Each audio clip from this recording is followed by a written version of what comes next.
السلام عليكم ورحمة الله وبركاته. معكم أخوكم إدريس عبد العالي فور جيستيون أكاديمي. إن شاء الله نتمنى أنكم تستافدوا من هذا الفيديو هذا، ولا استفدتوا منه إن شاء الله حاولوا تبارطاجيوه باش الأصدقاء ديالكم حتى هما يستافدوا. خليكم مع الفيديو. السلام عليكم ورحمة الله وبركاته.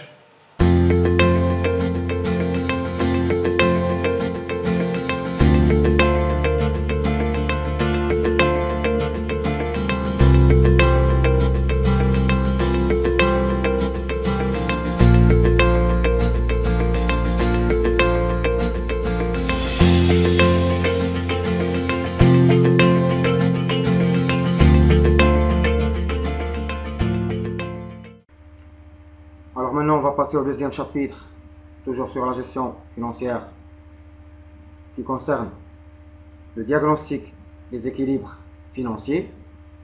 Et dans ce cas, on va s'inspirer dans ce diagnostic des équilibres financiers le bilan, et non pas le CPC. Alors on va s'inspirer le bilan. Donc il s'agit d'analyser la capacité d'une entreprise à faire face à ses engagements. Ce diagnostic peut être mené soit à partir d'un bilan comptable fonctionnel ou à partir d'un bilan financier. Donc, dans le chapitre, on va voir le bilan fonctionnel, le bilan comptable fonctionnel, ainsi que les éléments de l'eau, les éléments d'un bilan financier, en commençant par l'analyse du bilan comptable fonctionnel. Alors, le bilan fonctionnel représente à un moment donné les emplois et les ressources, quelle qu'en soit la qualification juridique liée aux principaux cycles de fonctionnement de l'entreprise. Le découpage fonctionnel du bilan peut être représenté dans le bilan suivant. Voilà le découpage fonctionnel du bilan du plan comptable marocain. Alors, il se compose de trois principaux cycles fonctionnels de l'entreprise, qui est le cycle d'investissement, cycle des opérations courantes et le cycle de trésorerie, ou bien cycle d'exploitation. Donc cycle d'investissement, cycle des opérations courantes ou d'exploitation et cycle de trésorerie. Le cycle d'investissement qui sont les emplois liés à l'actif immobilisé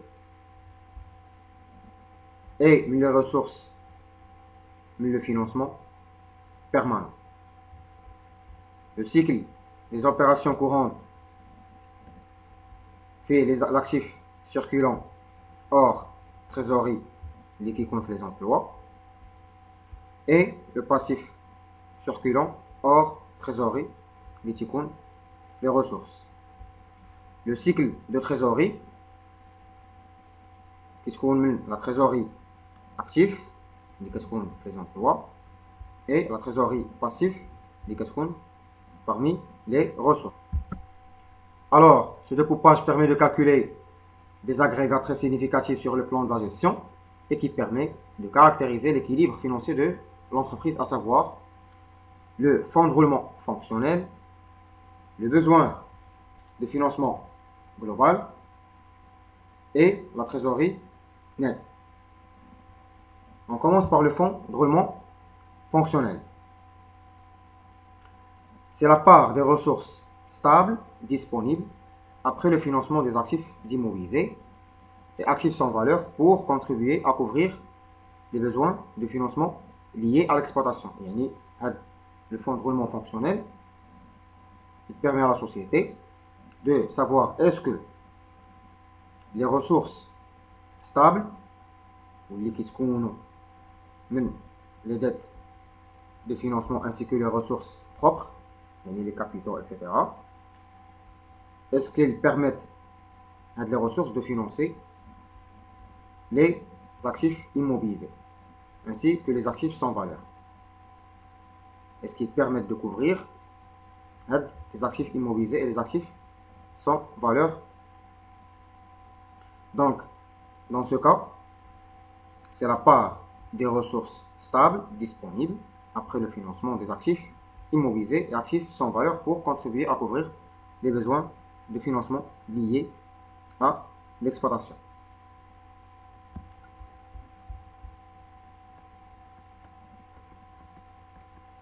Le passif circulant hors trésorerie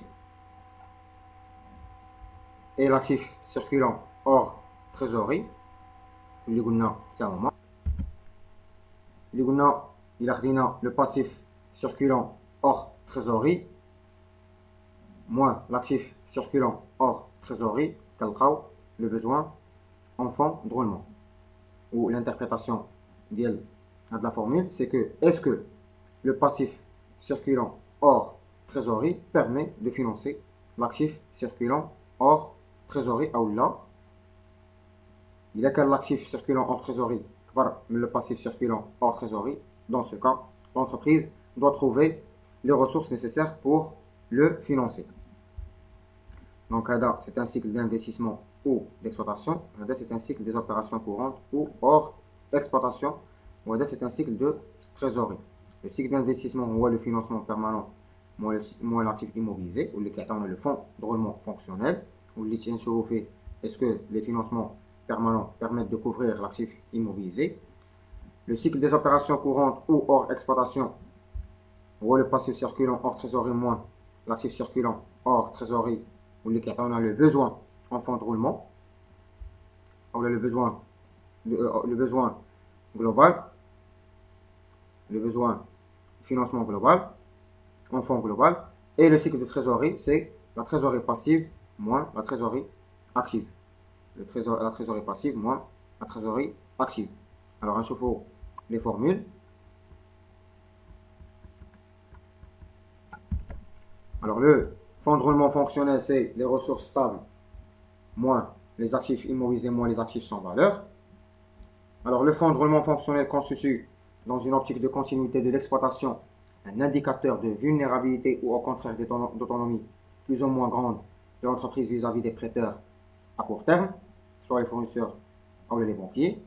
Il est en effet souhaitable que les besoins de financement structurel de l'entreprise soient couverts par des réserves ayant le même caractère de stabilité.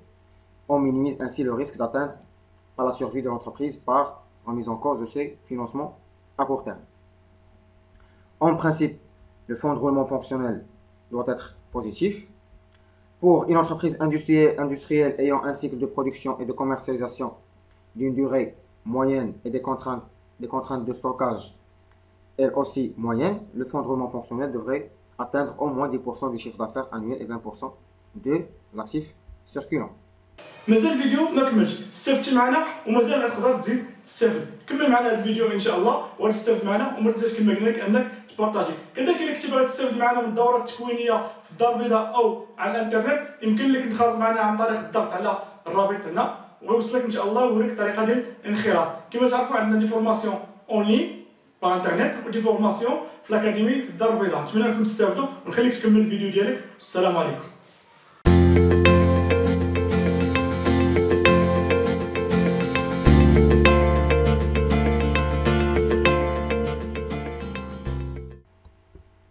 Cependant, dans certains secteurs d'activité tels que la grande distribution ou certains services, on peut admettre un fonds de roulement fonctionnel négatif, ceci dans la mesure où les stocks sont nuls ou tournent vite, ou bien le volume des achats est important par rapport au chiffre d'affaires et les fournisseurs accordent des délais de paiement relativement longs.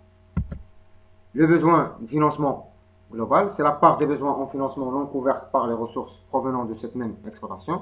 Donc, c'est la formule Diallo. Le besoin de financement global, c'est l'actif circulant hors trésorerie moins passif circulant hors trésorerie. Alors, les besoins en financement, le besoin de financement global sont essentiellement constitués par les stocks et les créances clients, les ressources provenant de l'exploitation par les dettes fournisseurs, les passifs circulant. Alors, l'importance de ces postes dépend à la fois des contraintes propres au secteur de l'entreprise, la durée du cycle de production, l'image de la profession en matière de politique industrielle et commerciale. Donc, avec le besoin de financement global, ça permet à l'entreprise de savoir est-ce que l'entreprise doit trouver des ressources nécessaires pour financer son actif, pour financer son actif. Alors, la trésorerie nette, c'est l'excédent des liquidités placé ou non sur les financements bancaires courants. Donc, il y a deux formules. Soit qu'on a le fonds de roulement fonctionnel moins le besoin de financement global. Et on la contrôle la trésorerie active moins trésorerie passive. Donc, la trésorerie passive, c'est qu'on fait le crédit d'escompte, le crédit de trésorerie. Ah, ou là, la banque, il est qu'un seul créditeur. Trésorerie active, c'est qu'on fait les chèques et valeurs à encaisser, la banque, trésorerie générale, les chèques postaux, ainsi que la caisse. Alors, dans ce cas, l'interprétation est le besoin global de financement est financé pour partie par des ressources stables, et par le fonds de roulement fonctionnel, et pour solde par des ressources plus volatiles. Alors, plusieurs situations qui se posent. Le cas d'insuffisance du fonds de roulement fonctionnel et besoin de financement global positif, ces deux besoins en financement sont couverts par des ressources volatiles. Par des ressources volatiles, les mouvements, la trésorerie passive. La trésorerie passive. Les situations confortables, c'est quand le fonds de roulement fonctionnel positif et le besoin de financement global est négatif. Donc, ces deux types de ressources, ils alimentent la trésorerie. Il y a qu'un fonds de roulement fonctionnel positif et le besoin de financement global négatif. Dans ce cas, ces deux types de ressources alimentent la trésorerie. Donc, en résumé, le fonds de roulement fonctionnel. Le fonds de roulement fonctionnel, c'est le financement permanent moins l'actif immobilisé. Il y a qu'un, le fonds de roulement fonctionnel est supérieur à 0, et dans ce cas, il s'agit d'une ressource. Il y a que le fonds de roulement fonctionnel inférieur à 0, dans ce cas, il s'agit d'un besoin. Donc, il y a que le fonds de roulement fonctionnel supérieur à 0, où il s'agit d'une ressource. Dans ce cas, les ressources de financement permanent, ils ont financé la totalité des investissements. Et elles ont dégagé un excédent qui peut être utilisé pour financer les besoins d'exploitation. Sinon, c'est le sens contraire, il y a qu'un le fonds de roulement fonctionnel inférieur à 0. Dans ce cas, il s'agit d'un besoin. Les ressources de financement permanent, dans ce cas, ils n'ont pas permis de financer la totalité des investissements et le besoin peut être financé à partir des ressources de l'actif circulant hors trésorerie ou de la trésorerie passive. Ou de la trésorerie passive. Il y a les immobiliers, la totalité des investissements.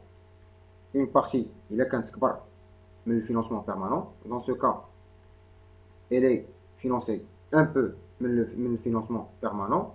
Et une partie, on peut la financer, mais les ressources d'actifs circulants, ou bien la trésorerie passive.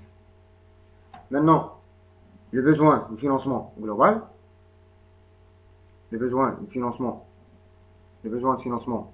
global. Alors dans ce cas, c'est le besoin de financement global exploitation plus le besoin de financement global hors exploitation. Le besoin de financement global exploitation, c'est les stocks plus les créances moins les dettes. Alors dans ce cas, en d'autres termes, c'est le passif circulant moins l'actif circulant. Il y a que le besoin en financement global supérieur à 0, il s'agit d'un besoin à financer. En effet, les ressources du passif circulant n'ont pas pu financer les emplois de l'actif circulant et il faut chercher les ressources nécessaires pour satisfaire ce besoin au niveau du fonds de roulement fonctionnel et ou de la trésorerie. Si le besoin de financement global est inférieur à 0, il s'agit d'une ressource qui peut être utilisée pour conforter l'équilibre financier de l'entreprise. Par rapport à la trésorerie nette, soit est égal au fonds de roulement fonctionnel moins le besoin de financement global, ou bien on prend la trésorerie active moins la trésorerie passive. وشنو حنا كيكون في trésorerie passive وشنو كيكون في trésorerie active. Alors si le fonds de roulement fonctionnel est supérieur au besoin de financement global, dans ce cas, on va avoir une trésorerie nette positive, supérieure à 0. Sinon, il a que le fonds de roulement fonctionnel inférieur aux besoins de financement global. Dans ce cas, on doit avoir une trésorerie nette inférieure à 0, c'est-à-dire négative. نتمنى انك تكون استفدتي معنا من هذا الفيديو هذا، كما نتمنى انك تبارطاجي الفيديو باش تستافدوا طلبه اخرين تما من هذا الفيديو هذا. كذلك الا بغيتي توصل باخر الفيديوهات فورجيسيون اكاديمي يمكن لك تابونا معنا في لاشين يوتيوب، كما انك يمكن لك تزور الصفحه ديالنا فيسبوك فورجيسيون او لاباج ديالنا فورجيسيون اكاديمي باش تشوف اخر الاعمال ديال فورجيسيون. السلام عليكم ورحمه الله وبركاته.